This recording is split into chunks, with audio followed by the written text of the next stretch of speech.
തിരൂരിൽ IHT തന്നെ hit. നൂതന സ്കിൽ പരിശീലന രംഗത്ത് നിരവധി അവാർഡുകൾ കരസ്ഥമാക്കിയ തിരൂർ IHT 25ാം വർഷത്തിലും ജൈത്രയാത്ര തുടരുന്നു. ഗവൺമെന്റ് PSC അംഗീകരിച്ച വിവിധ കോഴ്സുകൾ, അന്താരാഷ്ട്ര നിലവാരമുള്ള സർട്ടിഫിക്കറ്റുകൾ, നോർക്ക അറ്റസ്റ്റേഷൻ, AI ടൂൾസ് ഉൾപ്പെടുത്തിയ കരിക്കുലം, പ്ലേസ്മെന്റ് അസിസ്റ്റന്റ് സൗകര്യം. IHT college, Payyanangadi, Tirur. Branch police line. Phone 9847 300 120.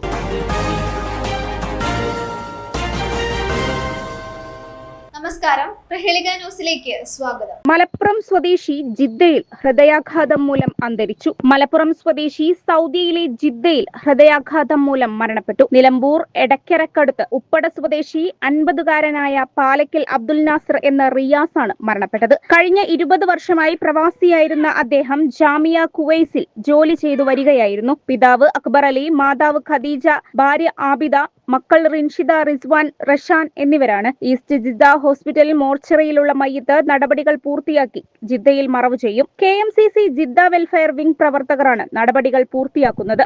News desk, Prahelika news. ഞാൻ ഗ്ലോബൽ അക്കാദമിയിലാണ് പഠിച്ചിരുന്നത്. അവിടെ ഞാൻ ഡിപ്ലോമ ഇൻ എയർപോർട്ട് അഡ്മിനിസ്ട്രേഷനാണ് പഠിച്ചത്. എക്സാം കഴിയണ മുന്നേ തന്നെ ഞാനവിടെ പ്ലേസ്മെന്റ് അയക്കണേ. ഞാൻ ഇപ്പോൾ ട്രാവൽസിൽ ടിക്കറ്റിംഗ് സ്റ്റാഫാണ്. നല്ല ഫ്രണ്ട്ലി ആയിട്ടുള്ള ടീച്ചേഴ്സാണ്. കോളേജ് ലൈഫ് അടിച്ച് പൊളിക്കണമെങ്കിൽ ഇങ്ങോട്ട് തന്നെ പോരും. ഞാൻ ഗ്ലോബൽ അക്കാദമിയിലായിരുന്നു പഠിച്ചിരുന്നത്. കോഴ്സ് കംപ്ലീറ്റ് ആയ പാടനെ എനിക്ക് ജോബിന് കയറാൻ സാധിച്ചു. അതിന് എന്നെ സഹായിച്ചത് ഗ്ലോബൽ അക്കാദമിയുടെ MD ആയ ഷെഫീഖ് സാർ ആയിരുന്നു. വളരെ ഫ്രണ്ട്ലി ആയ ഒരു ക്യാമ്പസ് ആയിരുന്നു.